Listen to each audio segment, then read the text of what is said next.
जितने भी प्रभु प्रेमी सच्चे प्रेमी हैं वो कभी मोक्ष नहीं पाना चाहते, वो सामीप्य भक्ति प्रभु की सेवा करना चाहते हैं। हमारे ही वृंदावन में एक महात्मा हुए, अब महात्मा तो महात्मा, देखिए वो कैसी सेवा करते थे। सेवा का मतलब होता है भगवान को सजाना संवारना, उनकी भोजन की व्यवस्था करना, ये सब उनके साथ। जैसे मैंने अभी भजन गाया, तेरे नित्य नए फूलों की सैया पे तुमको बिठा के धीरे धीरे चरण दबाऊं, ये क्या, ये सेवा है। भगवान को प्यारा सा सजाना है, बहुत सुंदर भोजन कराना है, जैसे माएँ अपने बेटे को कराती हैं, कितने प्यार से तैयार। ये माताएं दो लोगों के लिए भोजन बहुत अच्छे तरीके से बनाती हैं, बोलूं कि नहीं हैं? एक अपना बेटा और एक अपनो हैं, वही दो के लिए भोजन बहुत अच्छा बनाती हैं, पति काजे और पुत्र के काजे बहुत अच्छा भोजन बनाते हैं। जब सुन लेना आज पति देव, तो फिर देखो रोज कढ़ी बने हैं। पुत्र को जो पसंद हो वही बनेगा।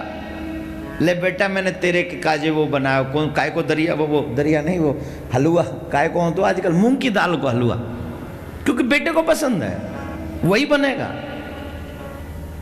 बनाती हैं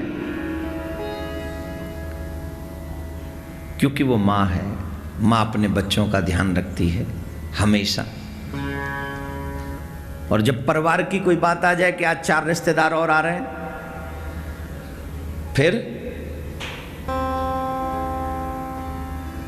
फिर देखो ये ना हर संडे का हो रहा है आजकल आपका, ठीक है, थोड़ा कंट्रोल कर लो इन पे, ये हर संडे नहीं चलेगा।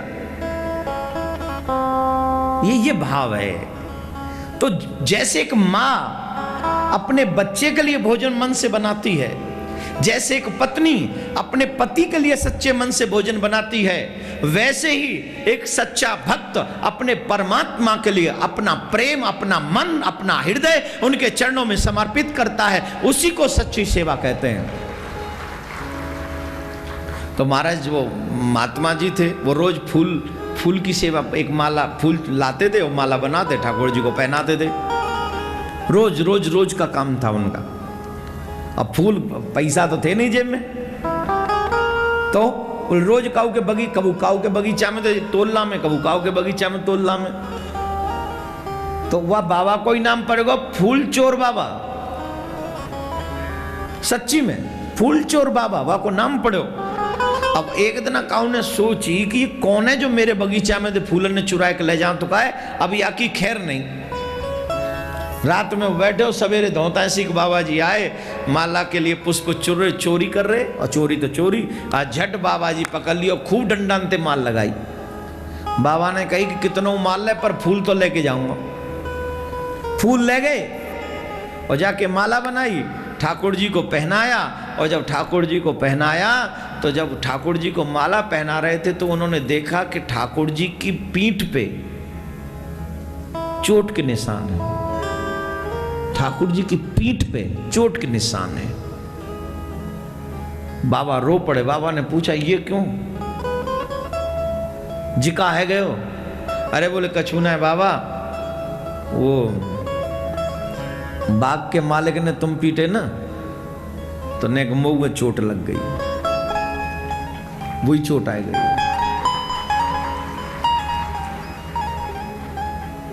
योगक्षेम बाह्म्यहम, सारी जिम्मेदारी मेरी है। सिर्फ बोलता नहीं है गीता में, करके दिखाता है।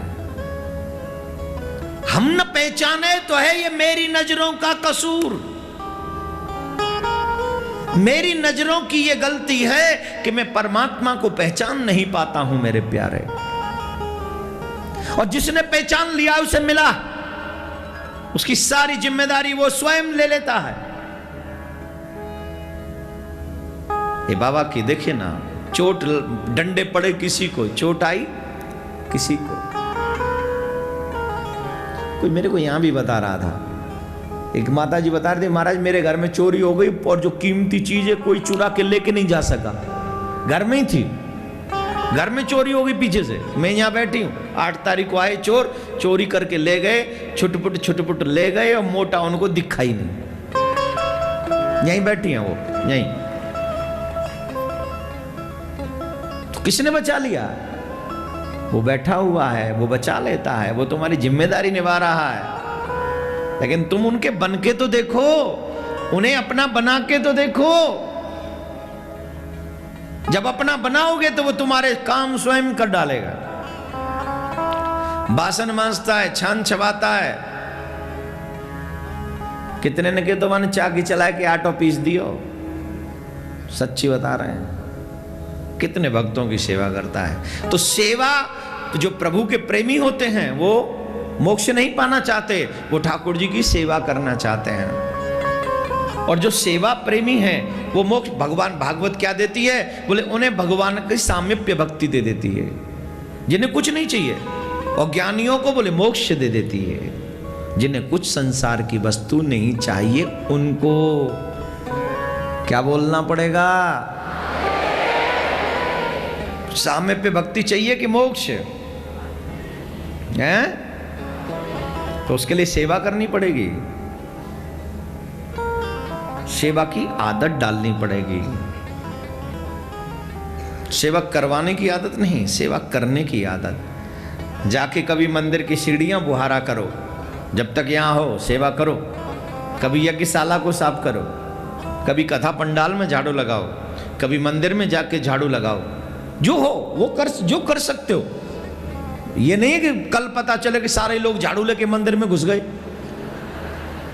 अब मंदिर के लोग भागे, भैया ये महाराज जी ने क्या करवा दिया, अब सबके हाथ में झाड़ू ही झाड़ू हो। ये थोड़ी है कि अब मैंने कह दिया सिर्फ वही करना है। लेकिन जो तुम्हें दिखे वो सेवा करो ना, कि यहां पे ये कमी है, चलो हम ये सेवा करें, यहां पे ये कमी है, हम ये से, मतलब जो तुम्हें दिख रहा है कि ये सेवा हमको करनी चाहिए वो करो। कई लोग मेरे पास आते, महाराज जी और कोई सेवा? जी सेवा के तू यहां से जा। जी क्या भाई? जिन्यो भाई तो ना दिख रही, मैं पत्थर परी उठाओ ने, कल देख के आया पत्थर परी, अब इसका मतलब उठी नहीं, उठ गई, पर किसने उठाई? सारी सेवा तो बोले गया। कई माताएं बर्तन मांज रही थी किसी के झूठे, मैं उनको प्रणाम करके आया वहीं पे। ये सेवा है, ये किसी को बोलनी नहीं पड़ती, अपने आप होनी चली जाती मेरे प्यारे, अपने आप। वृंदावन में आए हो तो सिर्फ सेवा करो, और सच्चा भक्त, सच्चा शिष्य, सच्चा प्रभु प्रेमी वही है जो व्यासपीठ से कह दिया जाए उसे अपने जीवन में थोड़ा बहुत तो उतार लो, कम से कम तब तक तो उतार लो जब तक वृंदावन में हो, तब तक तो उतार लो। ये भागवत ग्रंथ आया कैसे है जरा सुन लीजिए। ये हम लोग अधिकारी बने कैसे हैं ये भी सुन लीजिए। हम लोग अधिकारी बने हैं इसके पीछे भी मेरे ठाकुर की कृपा ही है। एक बार गोलोक में श्री कृष्ण उदास बैठे, सर्वेश्वरी राधा ने पूछा, आपका मुखमंडल मुरझाया हुआ क्यों है? आपका मुखमंडल मुरझाया हुआ अच्छा नहीं लगता, मुस्कुराता हुआ बहुत अच्छा लगता है, बताइए क्यों मुरझा रहा है? तब मेरे प्रभु कहते हैं, श्री राधे मैं संसार के इन लोगों की चिंता कर रहा हूं, इनका क्या होगा? क्या चिंता है? बोलिए कलयुग के लोग नाना प्रकार के दुष्कर्म कर करके नाना प्रकार की योनियों में भटक रहे हैं, कष्ट पा रहे हैं। यहां पर जितने भी माँ बाप बैठे, कौन कौन चाहता है हमारे बच्चे गुटखे खाएं? कौन कौन चाहता है हमारे बच्चे ड्रिंक करें? कौन कौन चाहता है हमारे बच्चे डिस्को विस्को जाएं? कौन कौन चाहता है हमारे बच्चे मूवी देखें और बिगड़ें? बोलते जाओ। चाहते हो कि नहीं? नहीं चाहते तो एक बार बोलो नहीं चाहते, बोलो नहीं चाहते। वैसे भगवान भी नहीं चाहता कि तुम मूवी देखो, भगवान भी नहीं चाहता कि तुम ड्रिंक करो, भगवान भी नहीं चाहता कि तुम जुआ खेलो, भगवान भी नहीं चाहता तुम गलत रास्ते पे जाओ, क्योंकि तुम तो सिर्फ नकली माँ बाप हो, तुम तो शरीर के माँ बाप हो। तुम्हारा शरीर मरते ही तुम्हारा रिश्ता समाप्त हो जाएगा, लेकिन तुम्हारा असली बाप, तुम्हारी असली माँ परमात्मा है, जिसने तुम्हें मानव जन्म देकर भेजा है, जो हमेशा तुम्हारा भला चाहता है, कल्याण चाहता है, और वो कभी नहीं चाहता कि तुम गलत रास्ते पे जाओ। लेकिन हम जाकर न सिर्फ उसे हट करते हैं, बल्कि अपने जीवन चरित्र को बर्बाद करने पर तुले हुए हैं। तुम कितने भी महान बन जाओ, लेकिन भगवान से महान तुम नहीं बन सकते। कहने में और करने में अंतर होता है मेरे प्यारे। दूसरों को कहकर बताना और खुद अपने आप को कहकर बताना, ये अलग बात होती है। हम लोग जितने भी माँ बाप है ना, सब कहते हैं he is my son, he is my son. You ask yourself, आप अपने आप से पूछिए, क्या ये सच है कि तेरा बेटा है? कोई किसी का बेटा नहीं, कोई किसी की मां नहीं, एक ही है। तुम्हें माता च पिता, तुम्हें बंधु चस्का, तुम्हें। ये तुम्हारे शास्त्रों ने, वेदों ने तुम्हें समझाया। लेकिन जैसे ही संसार में आए, झूठे तमाम रिश्ते बनाकर बैठ गए, और सच्चे रिश्ते को हम आप सब भूल कर बैठ गए। वही तो है जिसने मुझे इस दुनिया में भेजा है। तुम्हें इस दुनिया में, हाँ जी कि ना जी? बस बोले जोर से, किसने भेजा है तुम्हें? किसने भेजा है? अगर शादी के बाद ही संतान होती है, तो दुनिया में शादी के बाद लोग बेऔलाद कैसे रह जाते हैं? इसका मतलब है भगवान नहीं चाहता उनके माध्यम से कोई आए। करे कोई लाख पे करैया कोई और है। कोई कितना भी सोचो, लेकिन करने वाला कोई और है। तुम ये मत सोचना कि तुम्हारी औलाद है, हमेशा बताओ कि तुम उसकी औलाद हो। मेरे प्यारे हो, भगवान भी उदास होते हैं जब हम गलत रास्ते पर चले जाते हैं। वो सोच रहे ये कलयुग के लोग अपना कल्याण नहीं कर पा रहे, हम क्या करें? गलत काम करते हैं, गलत दिशा में चले जाते हैं, गलत योनियों में जाते हैं, वहां अनेक कष्ट पाते हैं। इनका क्या हो? जब ये दुखी होते हैं तो मेरा भी मन उदास होता है। सर्वेश्वर श्री राधा ने पूछा, आपने इनके लिए कुछ सोचा है? बोले हाँ सोचा है। मैं चाहता हूं कि कोई ऐसा हमारा दूत जाए जो हमारी कथाओं का गायन करे और इनको सुनाए, जिसे सुनकर इनका कल्याण हो जाए। कौन है? बोले ये सुख जाए। सुख तैयार हो गए जन कल्याण के लिए, परमार्थ के लिए। एक व्यक्ति होता है सेल्फिश और एक होता है सेल्फलेस वर्क करने वाला। सेल्फिश सिर्फ अपने बारे में सोचते हैं, स्वार्थी, और परमार्थी सबके बारे में सोचते हैं। ये डिपेंड है कि तुम्हें सेल्फिश बनना है कि सेल्फलेस। परमात्मा परमार्थियों को मिलता है, क्योंकि परमात्मा से बड़ा परमार्थी कोई नहीं। सुख एक तोता ये डिसीजन लेता है कि ठीक है, अगर गोविंद चाहते हैं तो मैं जाऊंगा धर्म का प्रचार करने के लिए, मैं जाऊंगा हरि की कथा का गायन करने के लिए, और चल पड़े। कहां होके निकले? बोले कैलाश पर्वत पे। और जब कैलाश पर्वत पे पहुंचे तो बोले वहां की लीला ही अपरंपार है मेरे प्यारे। बाबा भोलेनाथ और मां पार्वती कथा सुना रहे हैं, और कथा कोई और नहीं है, भागवत कथा है। जिसको अमर कथा कहा जा रहा है वही भागवत कथा बाबा उन्हें सुना रहे हैं, पार्वती मैया को। पार्वती मैया को बीच में नींद आ गई और सुख सुन गई पूरी कथा। ध्यान चाहूंगा आप सबका। कुछ लोगों की किस्मत में संपूर्ण भागवत नहीं होती। बहाने क्या होते? बोले कै सोबे, कै लड़ बड़े, कै घर को चले जाए। दो तीन चीजें होती हैं। सबसे पहले होता है नींद आ जाती है। आज से 20-25 साल पहले, 15 साल पहले जब कथा हुआ करती थी, तब आप लोगों को मिलो। आप पूरी कथा में 15, 20, 25, 30, 40 श्रोता होते थे। और एक पंडित जी कथा सुना रहे हैं, 40 श्रोता हैं तो 39 तो सो रहे हैं। एक पंडित जी की बात याद आ रही, एक पंडित जी को सुना देता हूँ, बहुत अच्छे। एक पंडित जी कथा सुना रहे थे गांव में एक में, और वहाँ जब कथा सुना रहे थे 15-20 श्रोता बैठे थे। कथा प्रारंभ हुई, मंगलाचरण प्रारंभ हुआ, और जैसे ही मंगलाचरण प्रारंभ हुआ, मंगलाचरण समाप्त होते होते 20 में से 10 रह गए। आरती शुरू हुई, आरती पूरी होते होते 5 रह गए, और थोड़ी देर कथा हुई तो सिर्फ 1 रह गया।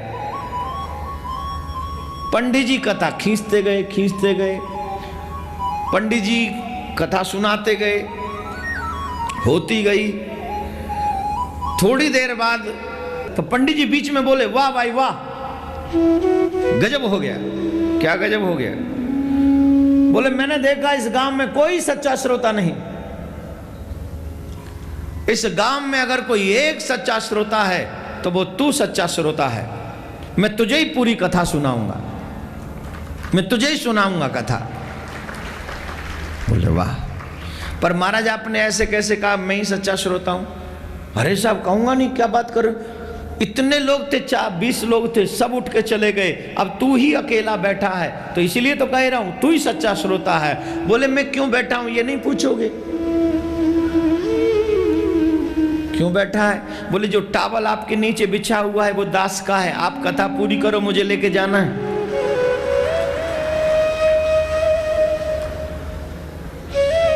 ये जो आपके नीचे बिछा है ना, पहले तो वो स्वापी डार के ना चले, हरी सी, वो मेरी है,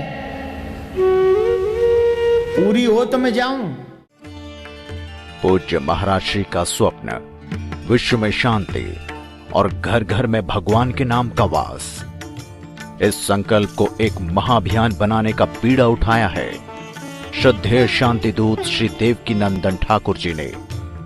भौतिकता के दौर में भटक रही युवा पीढ़ी को भी अपने महाअभियान से जोड़कर उनको भी भगवत भक्ति के रस से सराबोर करने का दृढ़ निश्चय किया है महाराज श्री ने। साथ ही विश्व शांति सेवा चैरिटेबल ट्रस्ट महाराज श्री की अध्यक्षता में अंतर्राष्ट्रीय स्तर पर भगवत भक्ति के प्रचार के साथ मानवता की सेवा के लिए भी प्रतिबद्ध है। जरूरतमंदों की सहायता और विषम परिस्थिति में महाराज श्री ने सदैव सबके लिए अपना हाथ बढ़ाया है।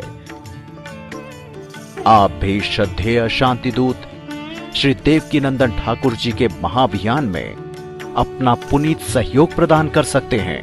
फाउंडर मेंबर 5,51,000 रुपए, समिति मेंबर 2,51,000 रुपए, कार्यकारिणी मेंबर 1,21,000 रुपए, सहकार्यकारिणी मेंबर 51,000 रुपए, आजीवन सदस्य 1,100 रुपए। आप अपना सहयोग विश्व शांति सेवा चैरिटेबल ट्रस्ट के भारतीय स्टेट बैंक मथुरा शाखा के खाता संख्या 3088094445 में जमा करा सकते हैं। मासिक पत्रिका शांति संदेश एवं महाराज श्री द्वारा गाए हुए सुंदर सुंदर भजनों की सीडी व श्रीमद् भागवत कथा एवं श्री राम कथा के डीवीडी सेट प्राप्त करने के लिए संपर्क करें। ज्योति music company, Shanti Seva Dham, Jhatikra, Vrindavan road, Vrindavan, Mathura, Uttar Pradesh. Phone number 0735111221, 0735111331। Delhi कार्यालय C5/90, first floor, sector 6, Rohini, New Delhi 110085। Phone number 01147564008। Mobile 9212210143।